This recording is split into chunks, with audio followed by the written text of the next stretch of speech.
Hey, so what's going on? It's the welcome to the episode 28. Oh, come on, baby, yeah, 28 of the Cellarcast. I had to go check. Yeah, I don't know. I feel like a lot of I don't know, neat stuff's happened in the last week. Obviously, it was a big holiday weekend. Uh, we did the live stream. It was a lot of fun. Excuse me. Probably the most active live stream I've had. Uh, oh, jeez. God damn, I ate like 15 minutes ago. I was like, okay, I don't have that much. I'm not gonna burp too much, but guess I was wrong. Yeah, it was really neat, honestly. I guess it's hard the stream was really cool. What's cool about streaming was like I'm playing a game and then I would like tab over to the chat and there's just all these like there's like a couple people and they're just kind of like talking or having little conversations, and it was really kind of odd. It was very like, I don't know, it was neat. It was like, oh, I'm like creating this thing that I'm like facilitating this thing that's like connecting some people on New Year's Eve. Or honestly, New Year's for a lot of people because time zone differences. But yeah, so I turned 20. That was kind of cool. Uh, Honestly, I here's a little thing I run into with my birthday is I don't really like care that much about my birthday. Like my birthday doesn't really mean anything to me. And some people probably think that's, I don't know, it's probably very weird to some people, but for me it's just, I don't know, it doesn't hold much meaning for me. So I get put in this weird situation where it's like other people care more about my birthday than I do, which is weird because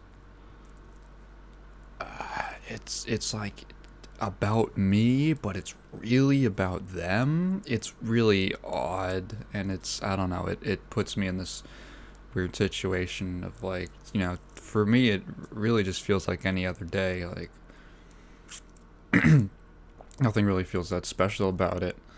Uh, Besides the fact that I'm legally a year older. But when all these people, they want to do stuff for me and with me, and I'm like, it's a lot of effort. I don't know. I spent the day. I spent the day with Kat, which was nice. We went to see Spiderman. Uh, well, technically, I saw it and she saw it for the second time, just because I was like, yeah, I don't know, I don't really have anything I want to do, so you pick something, and she wanted to go see it again, so we did. And honestly, I didn't even mind. Like, I was really tired when she brought it up to me, and nothing was very palatable, so I was like, oh, we're gonna go see. I was really like moody, I guess, because I was kind of sleep deprived. I was like, we're gonna go see your movie on my birthday. And then I woke up and I was like, wow, I can't wait to go see Spider-Man with my wonderful girlfriend. And actually, I enjoyed it. It was, I liked the fact that the movie did like actually, like, did a lot with the concept. And it wasn't just like, hey, do you remember this thing? You remember that thing, right? Here's this thing again. There was a little bit of that. There's one very overt reference to like a meme that was like, okay, all right, that's pretty forced. But overall, I thought it was actually pretty fun, pretty enjoyable. There's some very distracting ADR in there. There's like two characters who are entirely CG, and I was like, oh, partially like the CG, it wasn't like Groot level. I never really felt like Sandman was really there, and I was like, oh, the lizard is constantly in the dark because it looks better because CG is easier to kind of mask in the dark. Like, in general, it was very good CG, you know. I mean, it's hard to get bad CG nowadays, but it is like, oh, I never. The ADR definitely didn't help, where it was like, the character's voice did not sound like it was in the room. Like, when they were dubbed over, it was very like, okay, that took me out a little bit. I didn't like that very much. It felt kind of like disconnected to me. But honestly, it's not even a big part of the movie. I thought the performances were good. I've never seen any of the Tom Holland Spider-Man movies. I've only ever seen the Raimi movies. I think I've seen all of them, at least once. I really like the Raimi movies, like a whole lot. It reminded me like how good the casting is in all of those movies. Like, it's so good. I can't, like, they nailed it. But yeah, I enjoyed it. Thought it was fun. Willem Dafoe is an amazing Green Goblin. Like, dude, that dude is such a good actor. Like, when he first shows up and he's like this, he does such a good job of, like, when he first shows up, he's almost like this like scared. He really comes across like a kind of like scared, sort of confused, homeless person. You know, I don't want to be like, I don't know, like, was it demeaning, condescending, or anything like that? Like, you know, if you've worked with like homeless people or at food shelters or anything like that, then like you probably know, or even with like the elderly or something, you probably know what I'm talking about. Like, oh, he has this very like, I really like want to. He feels like someone who like you really want to help, right? And he's so, like, when he's regular Norman Osborn, he's so likable, or he's so like, I don't know, likable is like weird, because usually when we say likable, it's like someone's charming or something, but he really is like sympathetic or something. Like, there's a scene where, you know, he and Peter are like working on a science thing together, and you're like, whoa, I like this dude so much. There's just like this positive kind of well-meaning energy that radiates off of him, and then like the second he goes into Goblino mode, El Goblino Verde. That was a terrible accent. Oh my god, like, not just like, the most obvious thing is the voice, right? Because he starts doing this. But more so, it's like his entire demeanor changes. Like, his eyes, his like stance, his like his like facial expressions. There's all these like, it feels like method acting almost. Like, you get so, god, like, it's just night and day the way that Willem Dafoe is able to like flip between these two versions of the character. Like, you go from like liking this guy so much to, holy shit, this is like the most evil dude in any Marvel superhero movie ever. He's so fucking evil. He's so evil. And but because you have that like existing endearing quality, you have that like when he's not in goblin mode, you get like, it kind of like enhances the sort of like tragic element of his character, where it's like, oh my god, it's like he is like a good person, he just has this like evil side that he like can't control. And it's like, wow, what a good character, what a good portrayal. Anyway, there's probably some other stuff I could chat about, but this isn't, I don't feel like talking about. There's some other stuff I wanted to talk about today. First up is the comment review. So we got a question last time from Lucy. Now, if you recall, last time I talked about... I don't know why my throat's so phlegmy right now. Talked about hitbox controllers and all that. So he says, I must be one of the few who plays fighters on keyboard, but uses the arrow keys instead of the hitbox type position. I suppose it would be a left-handed equivalent. I always have problems with the ArcSys games because the first time because they automatically choose the buttons in AWSD. Some games I have to move the player 2 keys to use those buttons and not directions. Yeah, I think I've definitely seen that on the config before. Very late, I discovered that I am weird for playing like that. I don't know, maybe it's because I studied keyboard as a boy, and also other instruments at my left and right hand are quite agile. I also prefer 3D fighters with a classic gamepad. Yeah, so I feel... Doesn't Skullgirls default to arrow keys or something? I also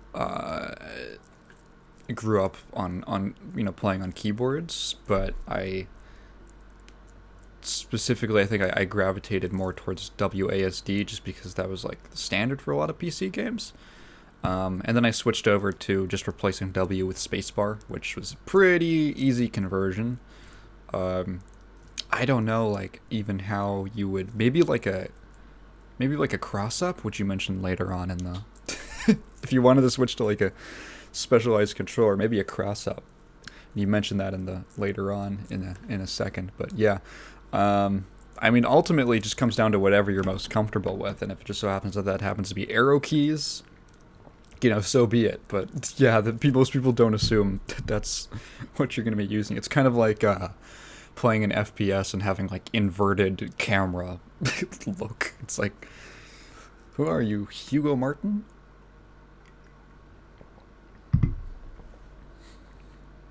Sad part of the DNF dual beta is that now every time I watch KOF 15, it looks ugly. I don't think KOF 15 looks that bad, but what I don't like are the particle effects. I think the particle effects look weirdly like liquidy. Like if you look at the fire, it looks almost like magma. It looks like a liquid texture that they plastered like a moving, or sorry, it looks like like the model itself is like a liquid, but then they put like a moving, like wavy, fiery texture over it, and I just think it looks weird. Like it doesn't feel like fire. I have since day one I haven't really liked the way that the game handles like the particle effects. I think that like Dolores, for as how, let's say from a character design perspective, I like Dolores, but man, God, she uses mud, right? And that's kind of interesting. But I think it just looks really bad. Honestly, like I think it looks bad. It looks so much like it's just a moving texture that is not that is just slapped onto a model, and it doesn't look like it actually fits the move, or I don't know, like it doesn't, it looks kind of cheap is what I'm trying to say. I don't think most of the character designs in the game, particle effects in the game look good.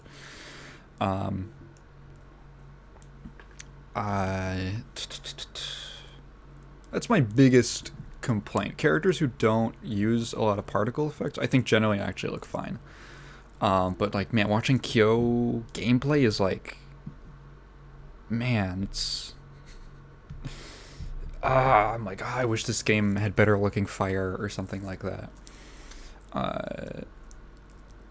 Speaking of Hitbox, and seeing the recent legal problems it has, do you consider the cross-up should be illegal? I understand that it gives you a great advantage in Tekken since you can execute input directions at the same time as you perform others. This is really interesting.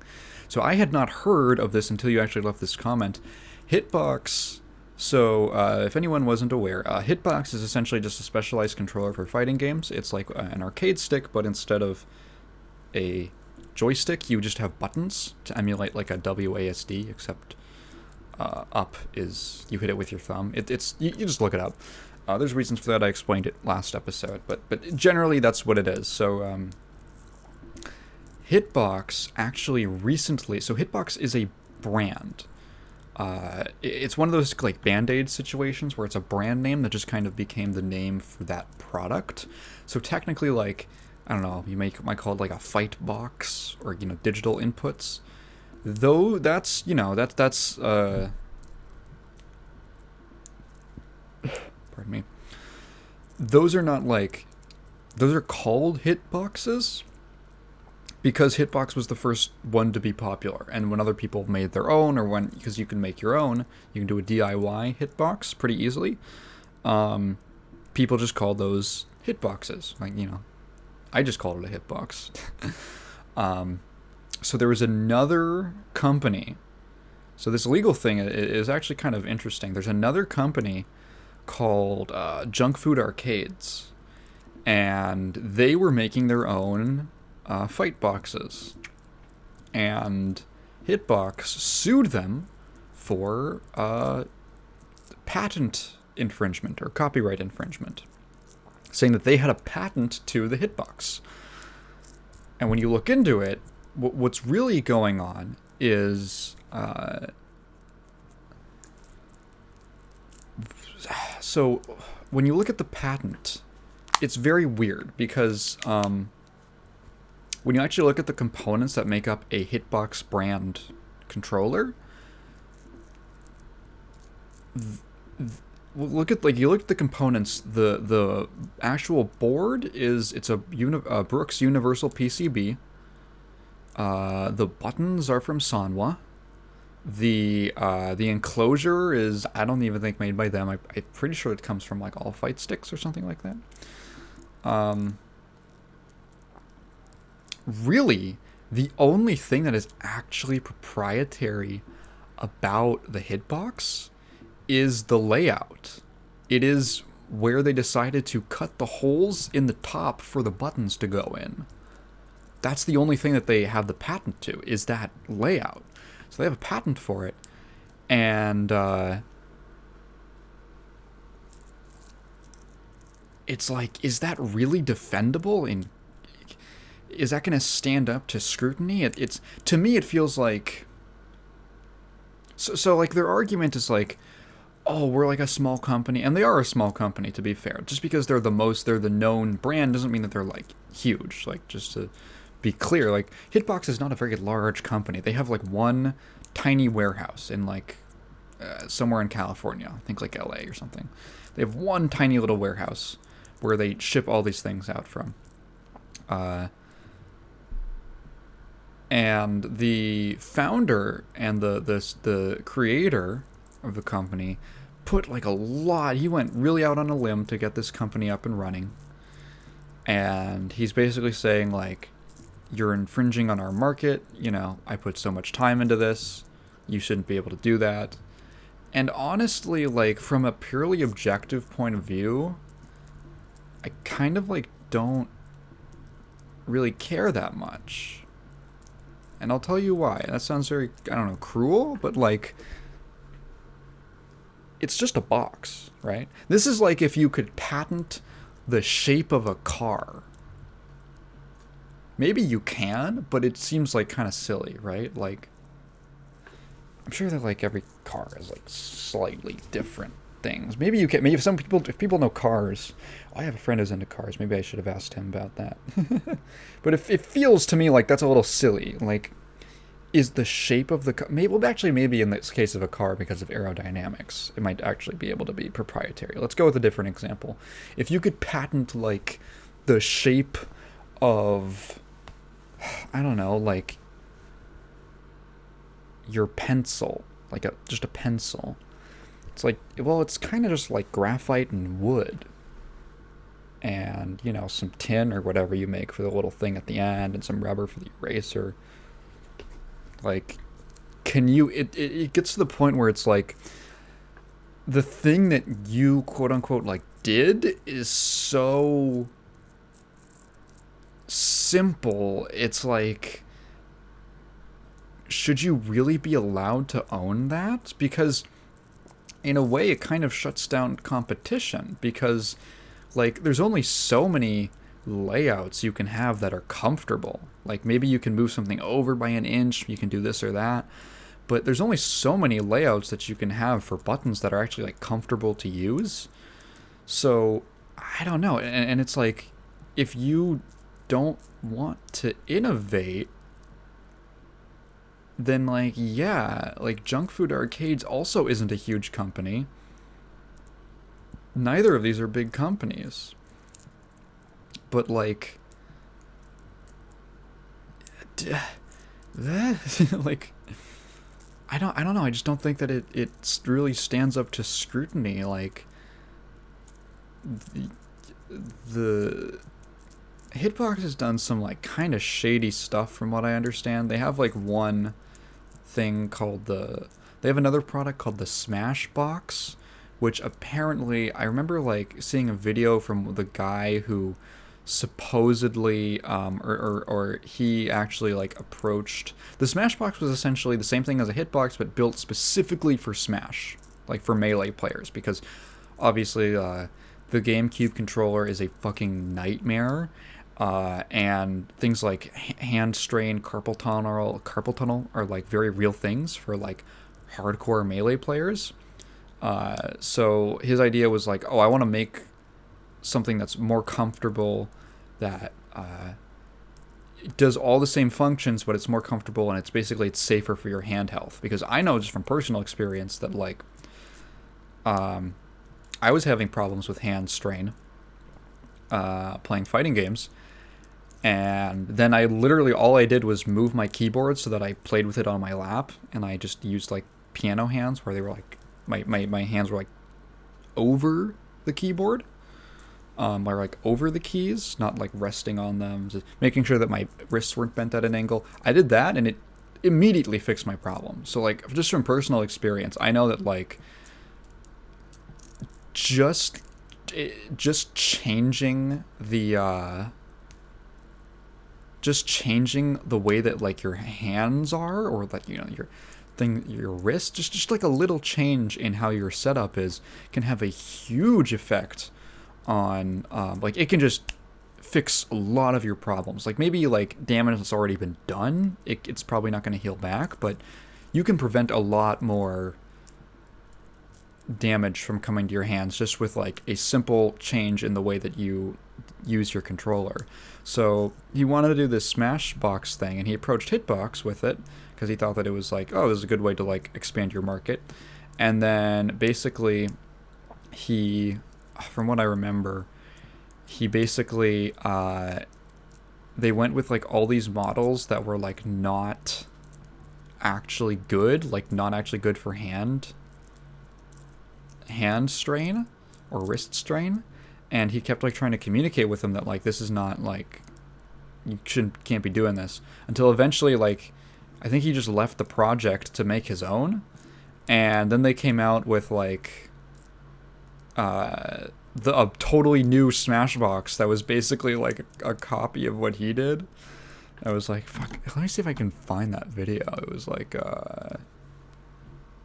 Smash, it's like, it was like Smashbox. I think it was like, I don't remember. There's a couple, like, videos on it. Yeah, but I don't know, you could go find it. It's somewhere. Yeah, so I was like, I don't know, I wish that, I don't think that Hitbox has as strong of a case as they might like. I don't know if it's going to stand up to scrutiny, and I don't know if it should in this case, honestly. Just for the sake of, like, competition stuff. Maybe that's cruel. I don't know. Other part of the question was, do you consider the cross-up controller should be illegal? First of all, no. So if you don't know, the cross-up controller is essentially like a halfway point between a hitbox and a regular stick. So it's essentially like an arcade stick, except it also has digital input buttons on the right. So you have the stick for movement, and then you have additional keys for movement, up, down, back, forward, left, right, whatever.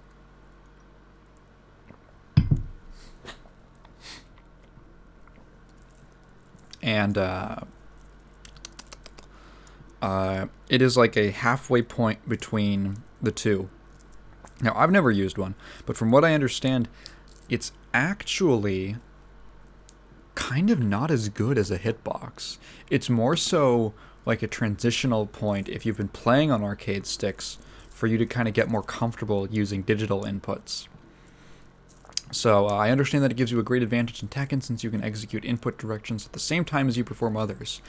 Yeah, so the big thing that people were shocked about with the cross-up is that, namely, so like in Tekken, Kazuya and I think Heihachi and the Mishimas, they have this style. They have this move called the. Let me see if I get. I'm not a Tekken expert. Let me see if I get this right. The electric. Pretty sure it's electric wind god fist. So, the way that move works is it's called a just frame launcher. Just meaning like frame perfect. So essentially, the way it works is you do EWGF input. It's like a DP.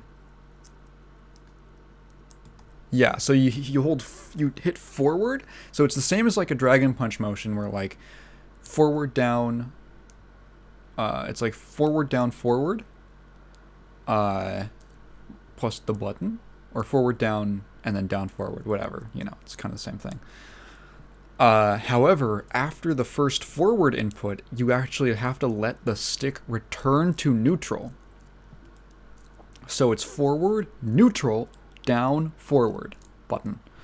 And if you do that, it goes from like a kind of punishable move, like uppercut move, to super strong, big ass launcher.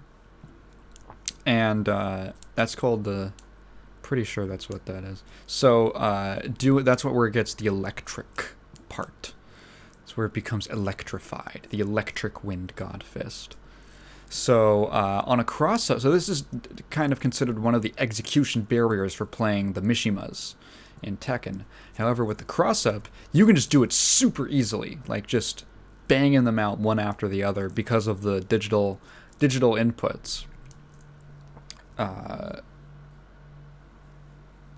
You can like match them with the your analog inputs, and it makes it easier. So personally, I don't think this is that big of a deal because I don't. Okay, so like this is like a single use. Maybe there's other cases where it does make other things way easier. But I think, like, in these cases, the only reason this is a problem is because the hitbox was released after Tekken 7 came out. Or, sorry, the cross-up was released after Tekken 7 came out. So, like, the same exact thing happened with the original hitbox. So there's this thing in fighting games, it's called simultaneous opposite cardinal directions, SOCD. And all it means is what happens in the game, how does the game handle it when you hit left and right at the same time? What does the game do when you press up and down at the same time?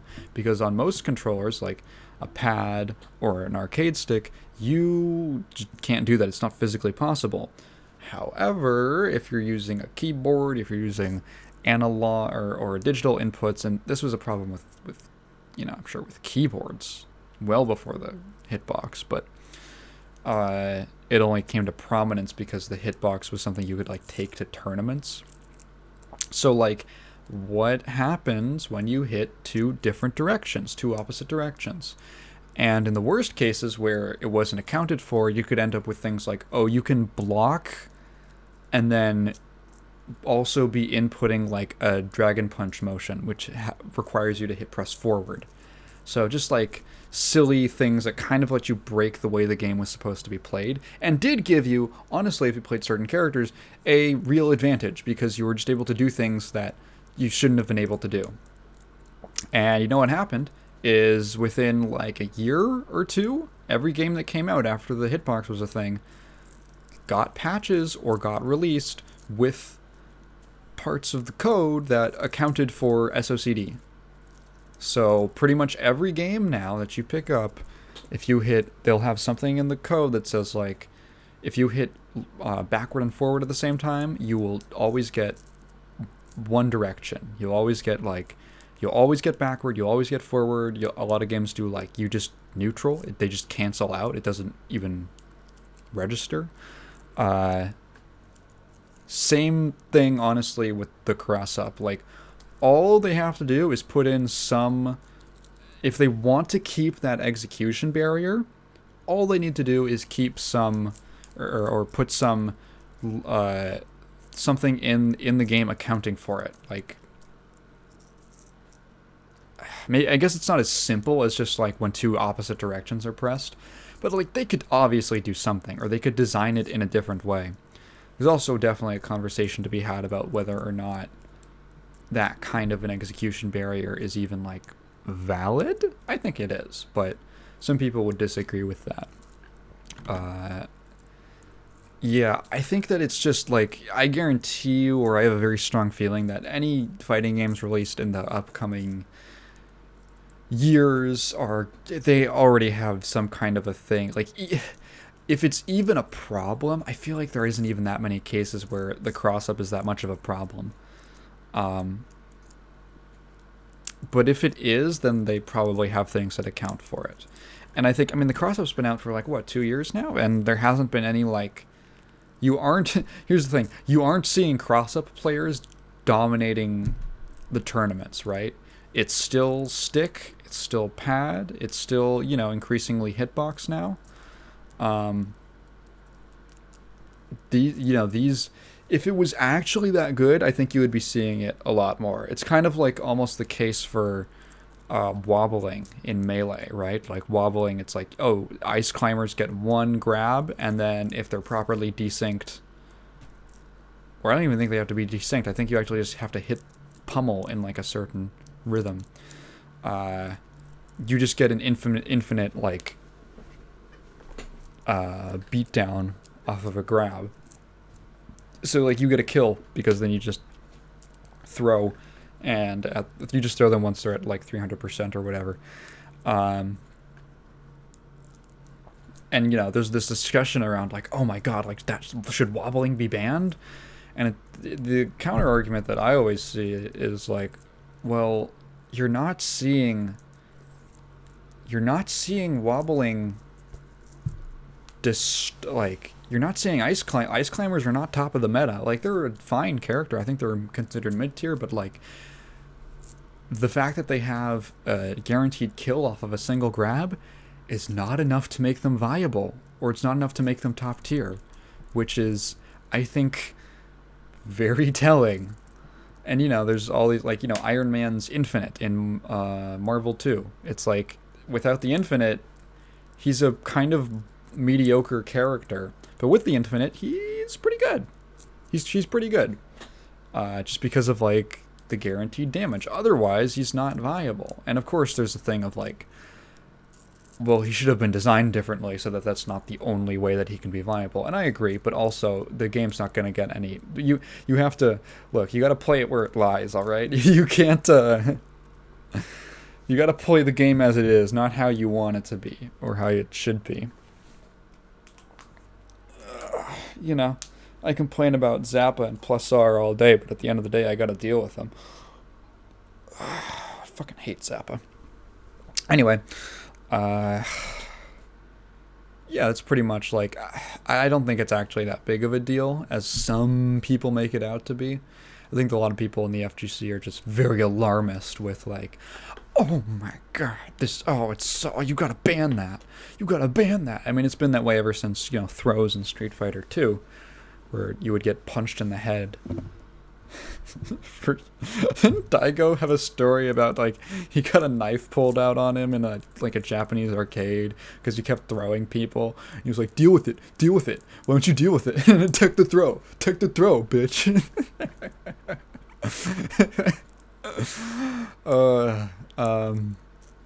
Yeah, just human nature, whatever. That was the comment review.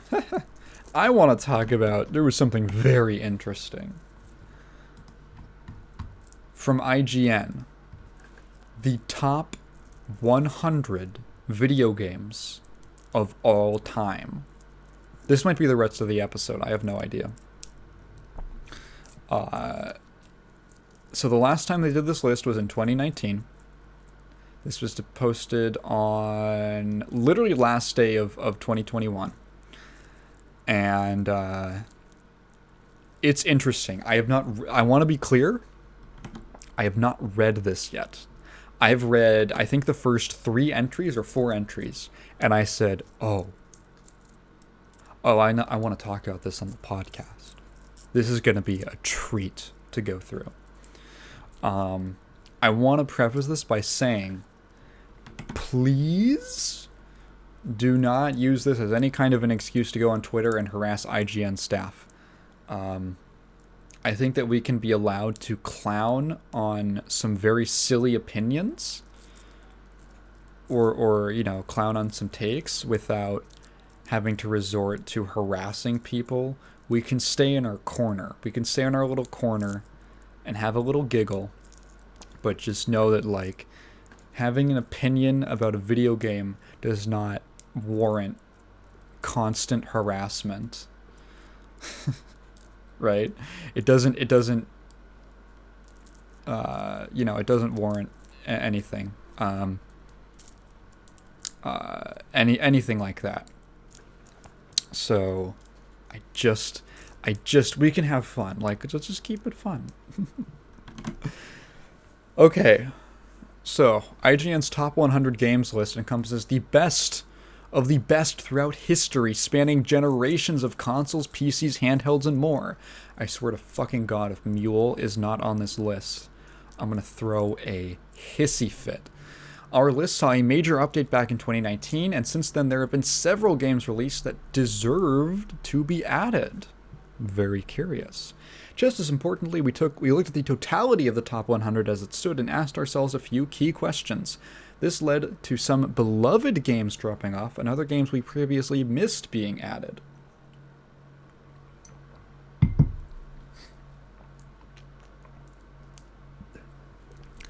Games in our top 100 have to measure up to a few key metrics. Okay, here's our parameters. How great a game it was when it launched. Okay, that's subjective. I mean, this whole thing is subjective, but... Okay, so that's basically, like, impact at the time. Which is significant, because that's, like... Even if a game in retrospect isn't that great, at the time it can be hugely influential. And for that reason, you can say that something's important enough to put on a list like this. Okay, how fun it is to still play today. Okay, so how well it's aged. And how much the game reflects the best in its class. Okay. So, this is... Wait, what? While past versions of this list have put a big emphasis on a game's impact and influence, we've essentially taken that out of the equation. What? What? Wait, what? How great a game it was when it launched. Then how? Then... What? Then why even... What? Wait, if you're going to take out impact and influence, why would you even account for the quality when it launched? What do you even get from the quality? Isn't that just like... That's just nostalgia goggles, right? Unless there's like something I'm not thinking about. How great a game it was when it launched, but not the impact and influence it had. What the fuck? I don't understand this reasoning. Many games that left a mark and inspired future developers may not stand the test of time and be all that fun to play right now, or quite simply, they may have been surpassed by other games. This is a very weird list already. With all of that said, IGN's list reflects the current staff's 100 best games of all time, a collection of games that continue to captivate us with their stories, wow us with their revelatory approach to game design, and set the standards for the rest of the industry. Okay. Number 100, Borderlands 2. That's a very interesting number 100 choice. The original, let's see. What's their seamless continuation of the Borderlands lore? The writing. Okay, it's just a better version of the first game. Alright. 99, Divinity Original Sin 2. That's quite interesting. I haven't played Divinity, but I've heard it's a great game. 98. Okay. Here's where things are going to get controversial. 98. Final Fantasy VII. 97. Assassin's Creed 4. Yep. Yeah, Assassin's Creed 4 is better than Final Fantasy VII.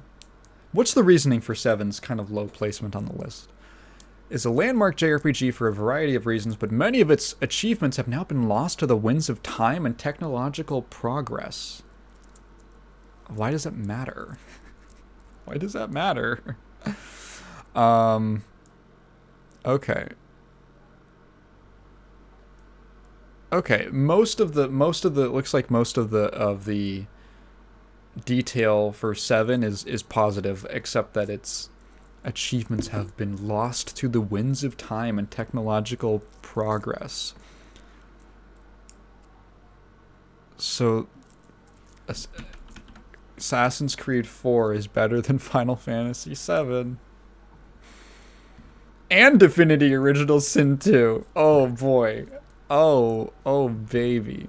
I want you to know that from now on, every single game on this list is better than Final Fantasy VII, according to this. Number 96, Monkey Island 2, LeChuck's Revenge. Okay, Burnout 95, Burnout 3 Takedown. Okay, I've never played Burnout, but alright. 94, Fallout 2. Okay. Number 93, League of Legends. Holy cannoli. Number 92, Mega Man 3. At least it wasn't Mega Man 2. Really? You guys know me. I will go to bat for Mega Man 6 as the best on the NES. The best of the NES games. The NES Mega Man games, I should say. 6, in my opinion, is the best of the original Hexology. 3 is really good, though. I do really like 3 is a fair choice if you're going to pick best classic series game. 91, Animal Crossing New Horizons. Okay, I don't know enough about Animal Crossing to say whether or not it's better than Final Fantasy VII. Thief 2, The Metal Age. Okay. 89, SimCity 2000. Okay. See, there's like a lot of like things of like when you have like 100 entries, it's like how do you differentiate, like how different really are number 89 from number 85, right? Like better than SimCity 2000, we've got Inside. Okay. Then Titanfall 2, that's going to make some people very happy. Number 86, Tony Hawk's Pro Skater 2. Wow. That's fair. 85, Monster Hunter World. I'm going to start scrolling through some of these. System Shock 2. Mortal Kombat 11 at number 82? Oh, my head is spinning. Oh, my head is spinning. They're saying MK11 is better than System Shock 2. I was saying Carlos loves better than System Shock 2. Oh, it's better than... Really? Really? There's no way that's better than Assassin's Creed 4. MK11 is quite simply one of, if not the most complete fighting games in existence. It's got one of the most impressive story modes in the entire genre. A highly respectable roster of 25 outstanding characters, 12 more added as DLC, a fantastic set of tutorial modes, an unrivaled set of unlockable cosmetics, an equally unrivaled... Man, this should have gone to fucking KI. This should have gone to Killer Instinct, dog. Number 81, Persona 5 Royal. Oh, okay, my head's getting... Dude, okay, I don't know what it is, but my head is starting to get light. Persona 5 Royal is the absolute best Persona has ever been. Oh, guys, I'm gonna pass out. Fuck. That's the most IGN thing I ever read. Oh my god. The best personas ever. Have you. Dog, have you. Oh, come on. P5 is like. Come on, like. The best one? Come on. No, come on. Number 80, Dark Souls. Okay, number 79, Fortnite. Oh, there's some Fortnite's better than Dark Souls. 78, Fable 2, 77, GoldenEye 007. Dude, holy shit, 76, Smash Bros. Ultimate. Dude, I'm getting fucking whiplash, dude. I'm getting taken for a ride like it's doodle-doo, doodle-doo. Holy fucking, oh my god. Let me just run through this real quick.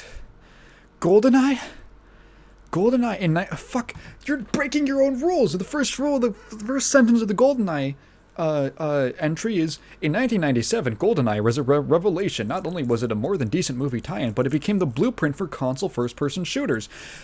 That, you said that you're not doing that. You said that you're not counting by inspiration, by how much impact it had. You just said that. You just said that. Oh. Smash Ultimate? It's the ultimate Smash Brothers game. There's some people who are not gonna like that. Okay, 75, Spelunky 2. Fair. 74, Return of the Obra Dinn. It's fair. Dota 2 at 73, it beat League. That's really funny. Number 72, Mario Kart 8 Deluxe. Okay. It's like how... So this is my problem. You have Mario Kart 8 right above Dota 2 and right below Donkey Kong. Donkey Kong 72. Like, how do you even compare these games, right? It's like a lot of my reaction to this is just... okay. Okay, alright. If you say so. Like, how do you say that Donkey Kong is better than Smash Ultimate? How do you say Donkey Kong's better than Fortnite? Like, it's just apples to oranges at this point. Okay, that was 71. Let's see, 70. The Sims 3. Okay. Sure. 69. Splinter Cell Chaos Theory. I don't actually know enough about Splinter Cell. Super Mario World 2, Yoshi's Island. Okay, at 68. 67, Silent Hill 2. Alright. 66, GTA San Andreas. Like, how the this is like the most comedic. You could not put two more different games back to back. You could not put three more different games back to back. Yoshi's Island, Silent Hill 2, and GTA San Andreas. 65, XCOM 2. 64, Control. Huh. 63 is COD 4, Modern Warfare. Okay. 62 is Rise of the Tomb Raider, the 2013 game. Okay. It's fair. Oh, I guess. Is it better than Yoshi's Island? I don't know. 61, Arkham City. Batman, Arkham City. Great graphics, great gameplay. 60, Dishonored 2. Okay, sure. 59, The Witness. Huh. 58, Journey. I haven't heard anyone talk about Journey in a minute. 57 is Uncharted 2. 56 is Overwatch. 55 is Apex Legends. I want you to remember that all these games are better than Final Fantasy VII. 54 is Hollow Knight. 53 is Miss Pac-Man. 52, Counter-Strike 1.6. Okay. Oh, alright. How did they... So, I'm reading the thing for Counter-Strike, like, CS 1.6, and a lot of the things are just, like, very personal. Like, Many of the things I value most in skill-based games I value because of Counter-Strike. Good level design, team-based dynamic, the dedication required to master it, a friendly sense of competition, and a solid sense of community. It taught me the joy of earning my victories in a game, but also the importance of learning from my failures. It's the reason I love first-person shooters and the reason I stuck by PC gaming at a young age, and I owe it all to its earliest iterations. Which is totally valid, right? That's totally a fair reason to love the game, but it's like, why does that make it 56 over... Sorry, number 52 over number 51, or over 53? Or, like, why? 51 is Left 4 Dead 2. Okay. Number 50 is Earthbound. Yeah. 49, Diablo 2. 48, StarCraft. How do you... 47 is World of Warcraft. That is so... That's so weird, because they said that,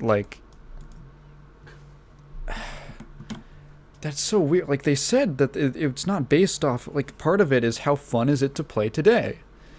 And everything that I hear about WoW is that the game sucks to play today.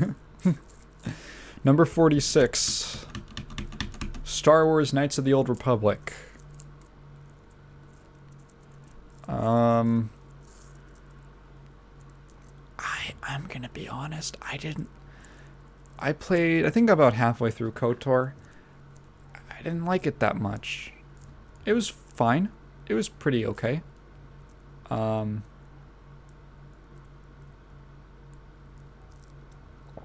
Yeah. Okay. Oh, okay, they fixed it. They fixed it. So 45 is Fallout New Vegas. 44, Final Fantasy 6. Let's fucking go, baby. Let's fucking go. 6 is the best one. Number 43 is Pokemon Yellow. I'm gonna go to the bathroom real quick. I just took the most upset shit of my life. You put Pokemon Yellow over FF6? Dog, come on. Dog, come on. Dude, come on. How? Why? Well, come on, no, it's not you can't. What's their reasoning? Okay. Before you could catch all 151 Pokemon, Pokemon Yellow first teaches you how to respect and care for the sometimes temperamental creatures. The game takes all the best elements... Really? Does it? The game takes all the best elements from Pokemon Red and Blue... Pardon me. And upgrades it to feel more like the anime. Oh, cool. The best change to the originals, of course, was a Pikachu following you around on your journey. Suddenly, the Pokemon weren't just creatures you summoned for battle. They become emotional creatures that accompany on your adventure. They're no longer just fighters you bring along. The small story elements that link Pokemon Yellow back to the anime were a fun way to let the player relive the beginning of Ash's journey. But ultimately, Pokemon Yellow is simply one of the best ways to experience the Pokemon universe. It's as simple as that. And that's better than... Come on, that's not better than... How does that make it better than 6? Okay, at least Metroid Prime beat Pokemon Yellow. Okay. Prime is a sick-ass game. That game fucking rules. 41 is Skyrim. Man, if you had to do a back-to-back FF6 versus Skyrim, this is gonna be our new benchmark, right? Everything from this point on is better than FF6. Everything from this point on is better than Skyrim, and Metroid Prime. 40, Resident Evil 4. Okay, 39, Shadow of the Colossus. Okay, 38, Last of Us Part 2. Oh no! Ooh, ooh, ooh. Ooh, that's gonna be controversial. I never played that game. Probably never will.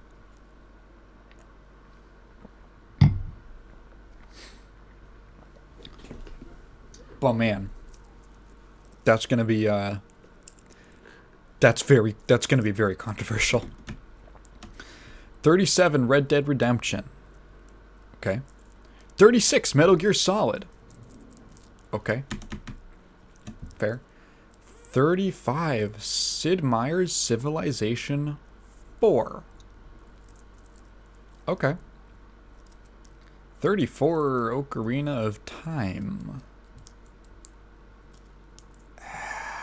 Wait, not only did it redefine action-adventure games, but it completely changed the way the industry thought about 3D combat and exploration. You aren't ranking it based off of that. That you say that in the first paragraph or the second paragraph of the article. Number 33 is Minecraft. It's totally fair. Totally fair. I would put Minecraft on a top 100 list. 32 is Halo. Halo Combat Evolved. 31 Half-Life. Okay, that's kind of base. That's kind of a base decision. 30 is FF14. Huh. That's totally fair. 14's an amazing game. You should go play it. Number 29, Doom. Let's fucking go. Is Doom better? Is Doom better than Half-Life? Is Doom better than Minecraft? Is it better than Metal Gear Solid? I don't know. There's all of these sentences about the ways that like these games were innovative, but like that's not what we're ranking them based off of. 28 is Tetris. Really? Huh. That's pretty low in my book. That's pretty low. 27 is Metal Gear Solid 3. Huh. Okay. 26 is Half-Life Alyx. I've never done Half-Life Alyx. Maybe it's that good? Maybe it's better than Tetris? I don't know. 25, oh, God of War 2018. Huh. Okay. 24 is Chrono Trigger. It's interesting. And 23 is Portal. 22 is Street Fighter 2?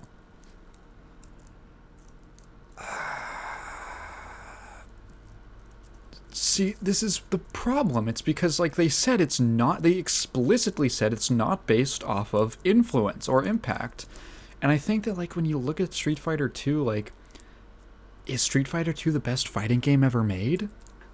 The first sentence calls it the definitive fighting game. They say, what can you say about the definitive fighting game? It's like, yeah, incredibly influential, incredibly important. But, like, the best? I would argue otherwise. I feel like even Street Fighter players would argue otherwise.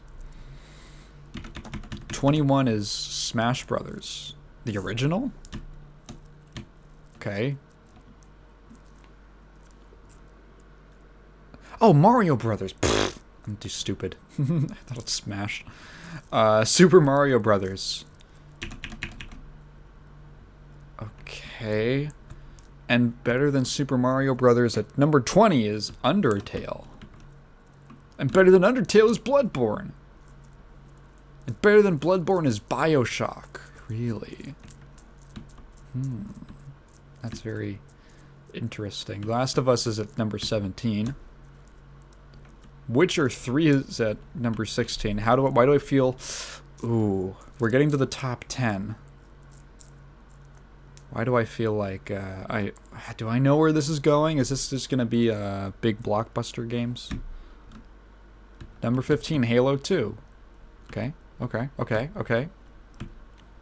Number 14, Castlevania Symphony of the Night.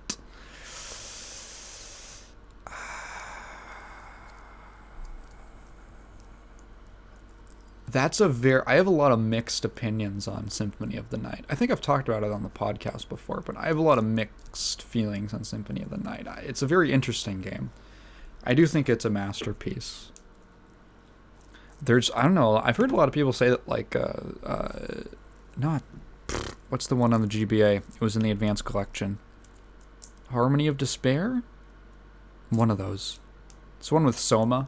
I've heard some people say that that's the best of the Symphony of the Night styles, but... Alright. Number 13 is Hades. Huh. 12 is GTA 5. Whew. Whew. That's,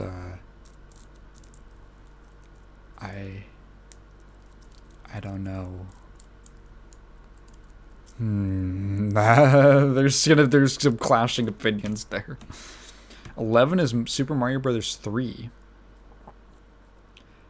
Number 10 is Disco Elysium. Okay, we're in the top 10. Number 10, Disco Elysium. That's fair. That's fair. Number 9 is Half-Life 2.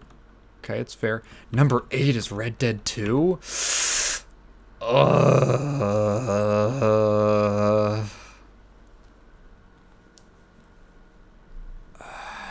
Feeling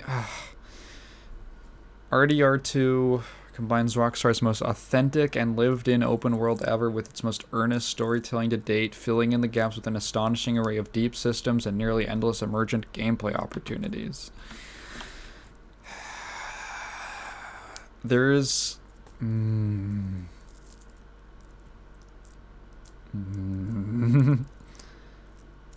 There's... I don't know... Really? The 8th best game? I don't know. I'm sure some people really liked it, but I don't know. I'm not really one for open worlds, and especially Red Dead seems like it's like a game. It seems like, okay, the best way that I heard it put was that Red Dead 2 is a game where you play it and you feel like you're constantly having an argument with the developer. Where, like, you want to do things and the game just will not let you. It's like, I've actually heard it, a lot of people say that it's the worst in terms of being, like, the scripted, of this like, highly scripted Rockstar games, that, like, their direction that their games have been going recently. 7, Super Mario 64. Dude, if fucking M.U.L.E isn't on this list. If they can bring it home, if they can at least put it on the list in, like, the top 5, please. It hits all the criteria. It hits all the criteria. When it released, it was fucking groundbreaking. It was one of the first, like, real excellent multiplayer experiences. It was, it's aged amazingly. You can play M.U.L.E is a better economic, like, board game than Monopoly. I mean, yeah, M.U.L.E isn't a board game, it's a video game, but, like, M.U.L.E is like, it's a better way to, like, teach your kids economics, like, basic economics, than Monopoly is, or something. It's so much easier to understand, it's so fun, there's so much, like, you can play that game with the CPU, and you can have a freaking blast. Like, it is so much fun. It's so good.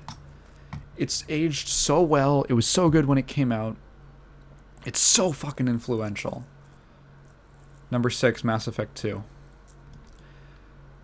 Number 5, Super Metroid. Number 4, Zelda: Link to the Past. These are all the kind... You could fucking put these in any order.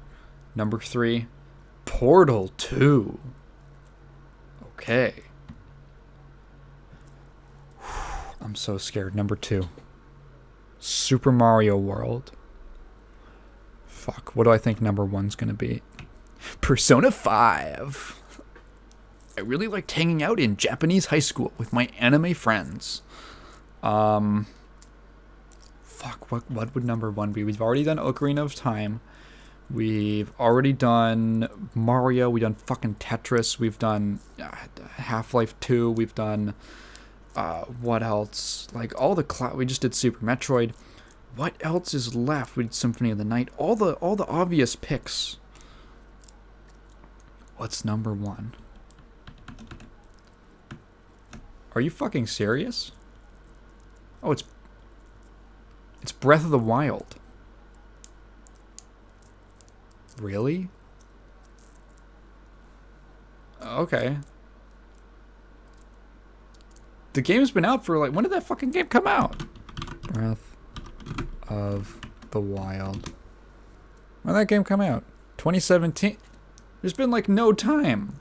Really? You can call it one of the best games of all time? Really? I don't know, man. I feel maybe this is just the way that I am, but I don't feel comfortable putting games on my best of all time list that are like more recent than like 10 years. Right? Like I feel like it takes some time. Fucking M.U.L.E isn't on here. These people don't know shit. Learn some shit. Isn't it like interesting how like so much of the list ends up skewing towards games from like the last like 2 console generations? I'm not saying that amazing games haven't been released, but it's like, why? It's like, or it's like, you know, I think it's because it's like it's like, you know, recency. It's recency bias. It's you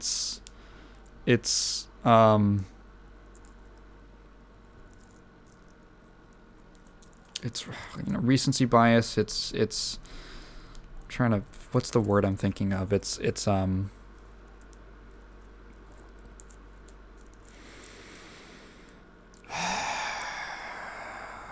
just, I think that's what ultimately what it comes down to. It's like, this is the hot thing when you're kind of like swept up in the moment. This is the hot thing. This makes sense. This is fresh in my mind. And then there's some people who are like, oh yeah, you know, System Shock 2. You didn't put fucking M.U.L.E on the list. That's bullshit. This feels like if this list was made in like the 90s, this feels like they would put like Karateka. Feels like it would have Karateka on the list. Go look up Karateka.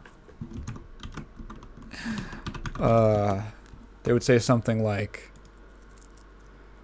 the revolutionary.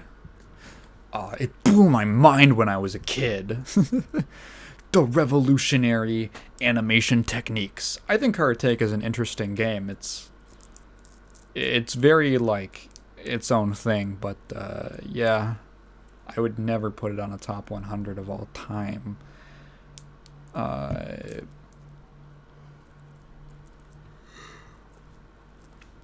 This was such a fucking trip. Let's read some of the comments. A lot of great games in this list, but there's no game that could ever be the single best game of all time that everyone agrees on. I agree with that. Breath of the Wild is an amazing game, but I certainly wouldn't call it the GOAT. Its lack of unique dungeon/boss design and identity kept it from being even the best Zelda game, IMO.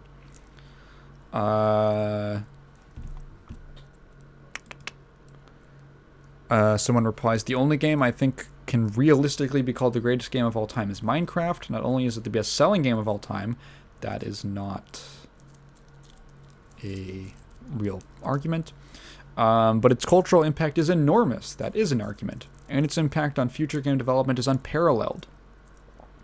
Yeah, I mean, Minecraft was huge in the fucking... that's a whole different conversation. Plus, it's such an impressively broad game thanks to everything you can do with Redstone. That's fair. I think Minecraft definitely belongs in the best of all time. The problem, and I touched on this, but like, okay, so like here's someone saying like, Breath of the Wild was very boring for me. I did not enjoy it at all. Played it for a little over 100 hours trying to get into it. I never call a game bad unless I actually give it a chance. And although I wouldn't say Breath of the Wild is bad because it's not a bad video game, to me it was boring, bland, and repetitive. The irony is, IGN doesn't even have my favorite video game of all time on their top 100. My favorite game has been generally agreed upon to be the first or second best game in an extremely popular series. I'm not going to name it because people will hate just for the sake of hating because I said naughty things about Breath of the Wild, even though, whatever, I'm curious as to what All right. But I think like that's a valid point.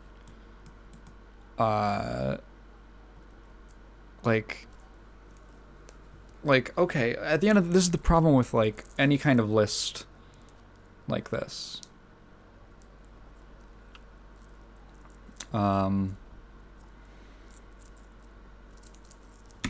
Is that like you can't. The list is called the top 100 video games of all time. So there's some kind of idea of quality, right? So how are you measuring quality? One of the problems with games or really art, doing anything with like art in general, with like ranking it, is that ranking is objective, but art is subjective. So you have to kind of like bend the rules of one or the other. So you can say my favorite games of all time, and like, you know, I can't argue with that as long as you have some kind of an argument for it. You can say my favorite games of all time, or you can say like this is the top 100 games, well, pardon me, of all time, ranked on, I don't know. You have to like,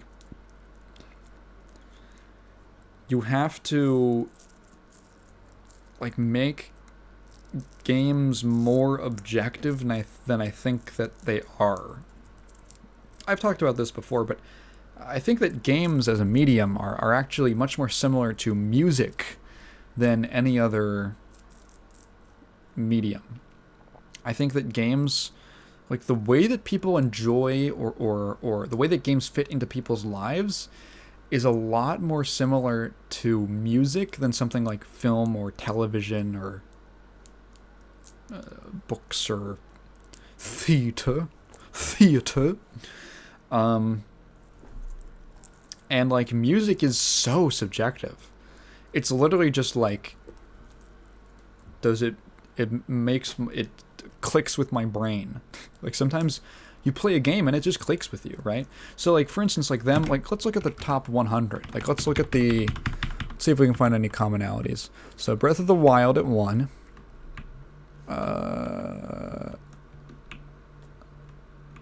Red Dead Redemption at 8. Okay, so it's actually not as much, but like if you look at a lot of the games on the list, it's like GTA 5, Witcher 3. Okay, I'm okay. I thought I was gonna say it was skews a lot more towards open world stuff, right? So for instance, I don't really like open world games. Like, I try to play open world games, I just end up getting bored. I like, for me as a player, like I am a very like goal-oriented player. Like I like it when you give me some kind of a goal, you give me a mission that is clear, right? And within that parameter, like within that objective, you give me a variety of ways to solve the problem. It's one of the reasons I love Blood so much, is because the combat system allows you to be so creative. Like, your goal is always the same. Kill the enemies, get to the end of the level. Or, you know, with all these little objectives in between, like, oh, you need to get a key to open the door or something. But the objective is always the same.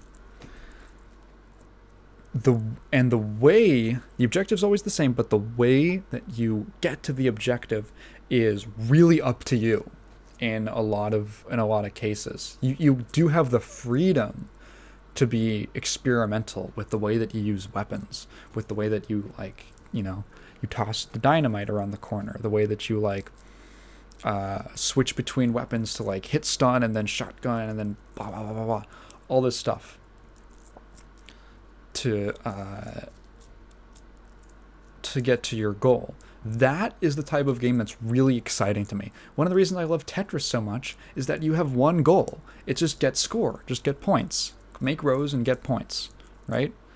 But there's such an infinite number of possibilities for how that happens, right? And you are constantly being presented with problems that you need to solve, and you have so many ways to solve them. Like it's a completely closed system. It's amazing. It's such a beautiful game, because the problem is the new piece that's coming down. You have to figure out where this piece is going to go. But then, so you have how many different ways can you put the piece down? A lot, you know, and gets there's even more possibilities depending on the state of the board, right? Is there an opportunity for me to like get a row here? Do I want to build something, like start building rows to like maybe capitalize on getting like a long piece later on, something like that? Do I want to set up for like a T-spin? Do I want to do this or that? These are like exciting, interesting decisions, and they're always changing. That's like a type of game that is so interesting to me. Like that grabs me in a way that's something that an open world game, like, or a sandbox game, like honestly, I get bored of Minecraft like really fast. I have this cycle where like every 6 months I'm like, I want to play some Minecraft, and then I play it for, I don't know, maybe I put maybe 10 hours into it, maybe. And then I inevitably like overextend into a cave. I die. I lose all my items. Then I go, fuck it. I close the game and then I don't open it for another 6 months. That's my cycle with Minecraft. So like, I don't have that much interest in like sandbox games. Like you put me in them and they say do anything, and I'm like, but why? Why would I do that? And the thing is like, you know, I would consider myself a creative person. Like there's a lot of things that like I feel compulsion to create to satisfy like a part of my personality, right? But like games are not a way that I feel that specific kind of creativity is not like, it doesn't work for me. Something like writing or making videos, those are like creative outlets that are very like fulfilling to me. Something like a sandbox game or an open world game is not. It's just like, what purpose do I have to do any of this? Like I don't feel any motivation to do them, right? To do any of this stuff. And usually if I play an open world game, I just end up going with like the most direct, easiest way to play. I played like I put like maybe a dozen or so hours into Fallout 4, I think. And guess what I did? I got a sniper, and then I would just hang back and I would snipe enemies, and I would pick them all off from like 100 feet away. And that's how I got through the whole, well, not the whole game. I didn't finish it because again I got bored, because I just didn't feel motivation to do. I just felt like I was going around doing whatever. I didn't feel much motivation to do anything. I'm sure that if I played Breath of the Wild, I would probably have a, I don't know, maybe it would be different. Maybe it would be different, and I would play Breath of the Wild and I would be so inspired, and I would want to put 1 billion hours into it, and I'd want to explore the whole world. But something tells me that it's just not my kind of game. So, like, I could make, like, an equally strong argument for why fucking, what's number 100? No, not Borderlands. I can make an equally strong argument for why, I don't know,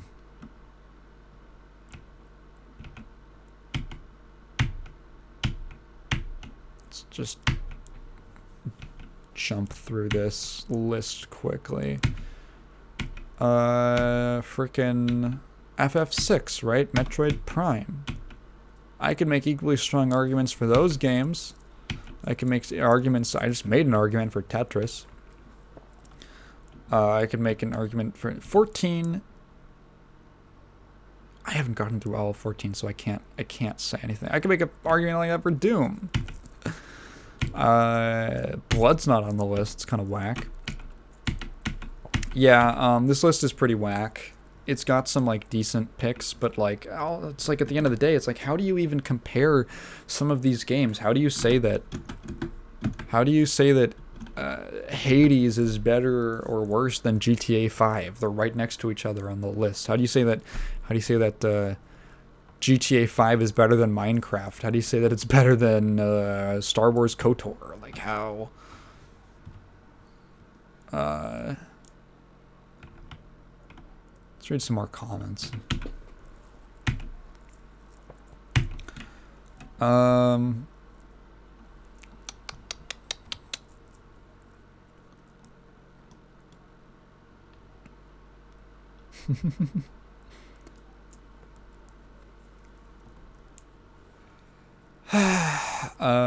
don't know.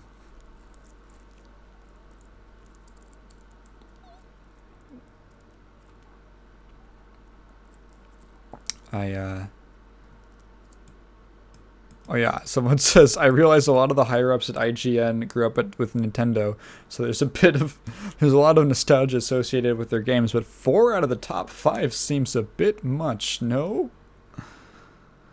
Very little PC. Fucking Ultima, no, there's not a single Ultima game on this list. I just realized that. Ultima 4, Ultima 7, nowhere to be found. Fucking Rogue's not on here, fucking... There's so much. Oh my god.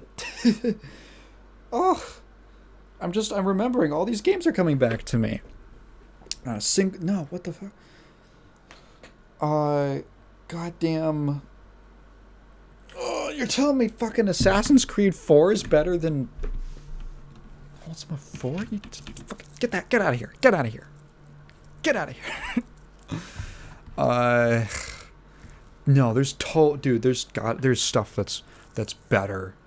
Hang on. There's so little PC representation. There's a Thief game. There's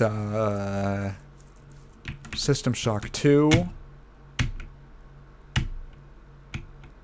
I guess Dota and League.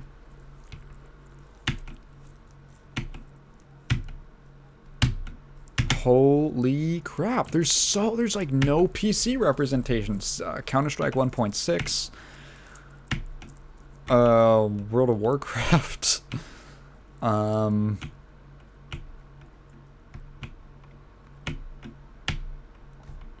was Civ 4 on console?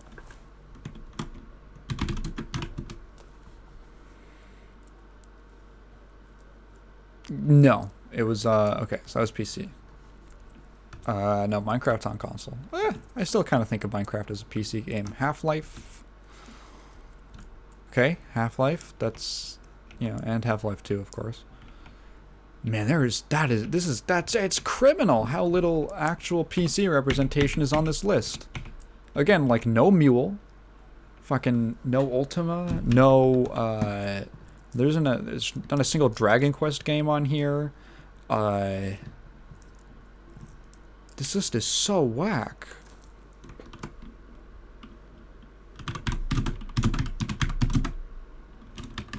Let me just like refresh my memory. Give myself a quick memory refresh on like some classic PC games.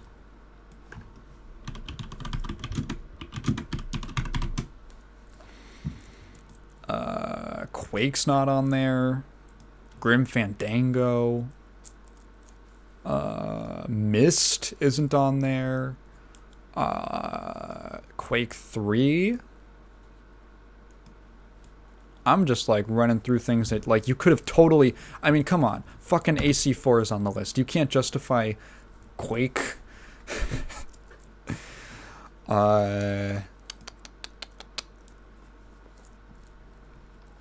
Yeah, man, like...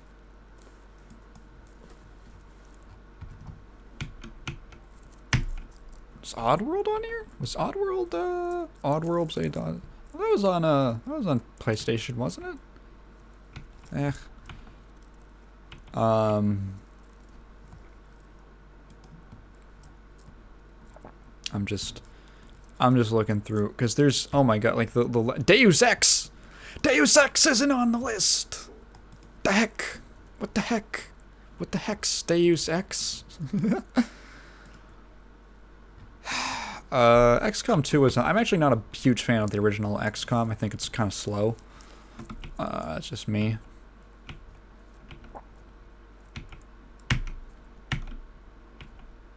I'm like, so... Dude, consider my system shocked.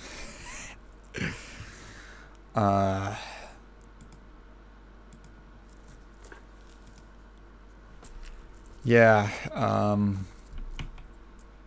man, the more that I'm thinking about this, the more I'm like, you couldn't have justified Dune 2? Dune 2 is still fun. Oregon Trail's not on there. I'm just looking at all these lists. Like, you can justify so many of these.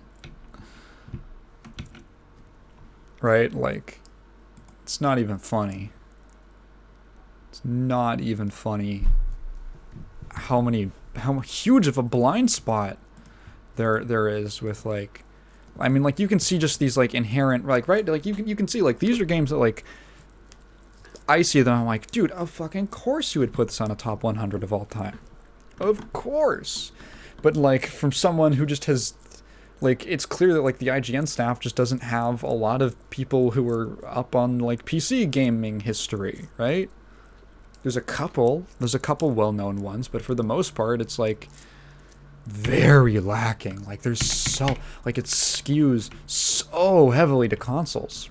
Oh, StarCraft, I guess, and Diablo, but, you know, the bias is obvious, right? And obviously, like, this isn't anything worth getting actually upset about. This is all just fun and games. But it is, you know, it's like, that's the inherent problem with this kind of a list, is that you can't make any kind of a definitive games of all time list without, like,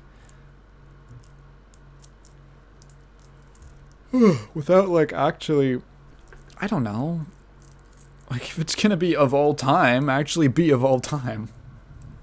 Like, of course, it gets headlines, and I'm gonna link to it. Let me check out the 2019 list. Pokemon Go is at number 100 in the 2019 list. That's ballsy. Man, Borderlands 2 at 99. Divinity Original Sin 2 at 98. FF7 at 96. AC4, wow. They really didn't change it. They really put AC4 at the 95th best game of all time, and they just never changed it when they updated the list. Let's see if there's any interesting... Undertale. Did Undertale not make the list? No, Undertale made the list. It went up quite a bit. Undertale's at 20. On the old list, it was at 91. Wait. Huh? How do you have a game be at 91 in the last list, and then it had suddenly jumped up, like, 70 places? Did games get worse? What? I don't understand this. League of Legends at 90, Mega Man 3 at 89, Soul Calibur. Okay. It's alright. Insides on that Contra was at 84. Fine. Resi 2 Remake. Vice City. Did they just swap out San Andreas for Vice City? Theft Auto. 5. San Andreas. Yeah, I think they just swapped out Vice City for San Andreas. Persona 5. Huh. Okay,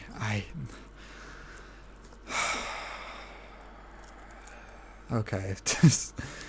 77 is Fortnite.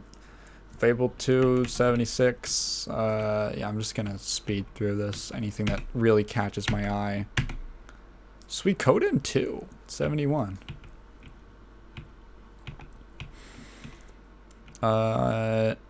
Donkey Kong 65, Sims at 64, Rock Band at 63. Okay, you could probably make an argument for that.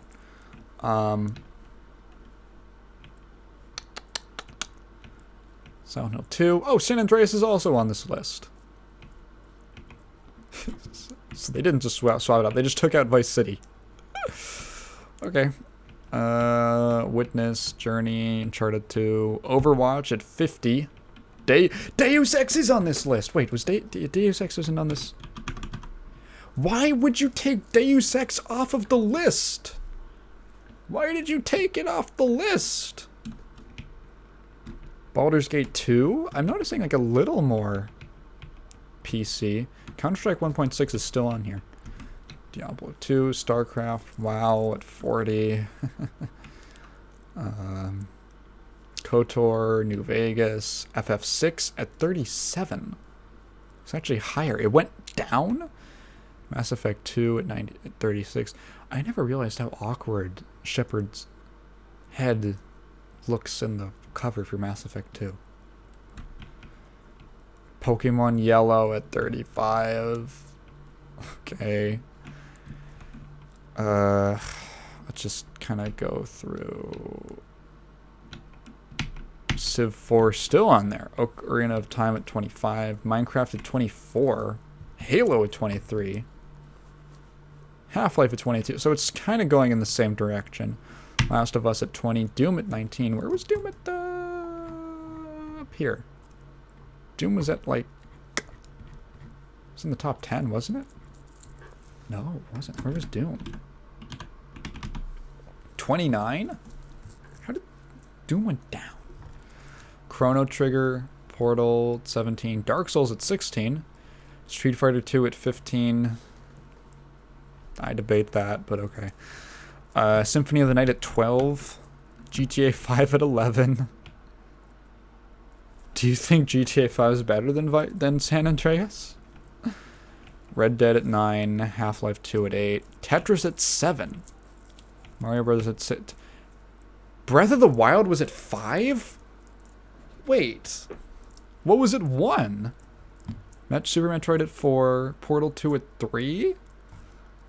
Link to the Past at 2. And Super Mario World at 1.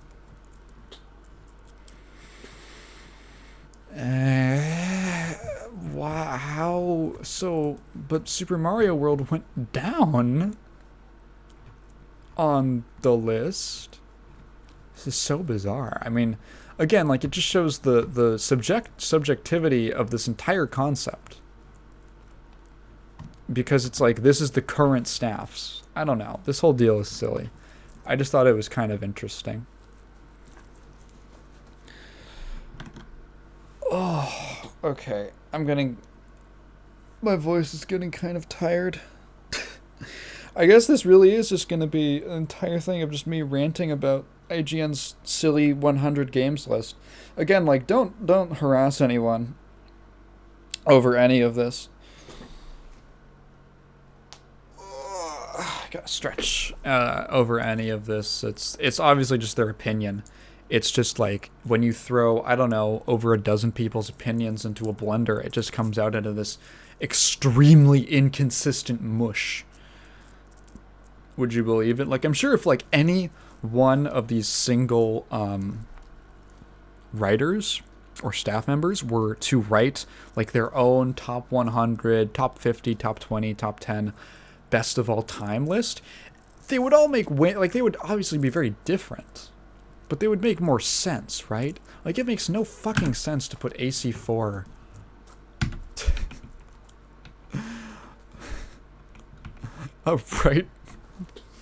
right above Final Fantasy VII. Like, it makes no sense. How? I don't know why Control is so high on the list. At 64. I don't know how Control is better than Silent Hill 2. Yeah, and it only ends up... The only time I feel like you only start seeing consistency once you get into like the top 10, where it just starts to be like, Nintendo, Nintendo, Nintendo, Nintendo.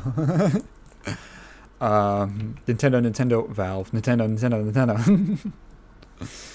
Nintendo. This was a goofy ass list. Maybe someday I should make my own like top 100 games of all time list. I should probably do that. I want to go play Ultima now. Actually, I'm in the mood. I'm in the mood to play an Ultima game, just because I've remembered it. God, those games are so important. I mean, there's so many things missing from this list. It's like, dog, you fucking, how did you not put... I'm going to keep reminding people that M.U.L.E exists until it gets like a proper remake. It deserves it. Like, really, it's such a good game. It's such a good game.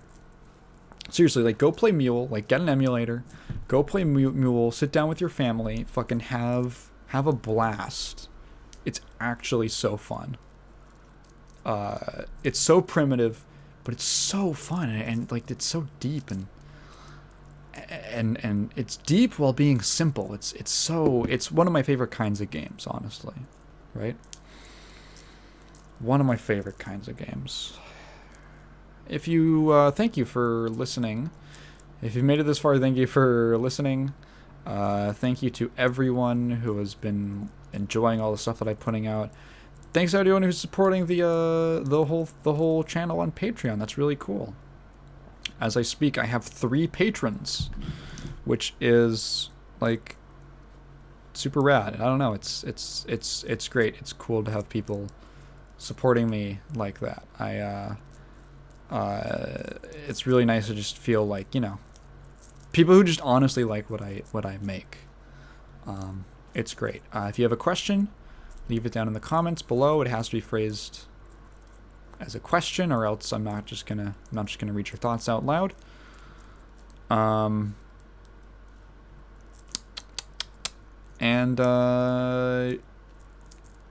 Yeah, I'll definitely try to get to that next time. I hope you guys know that, like, if you ask like weird questions, I'm not gonna answer them.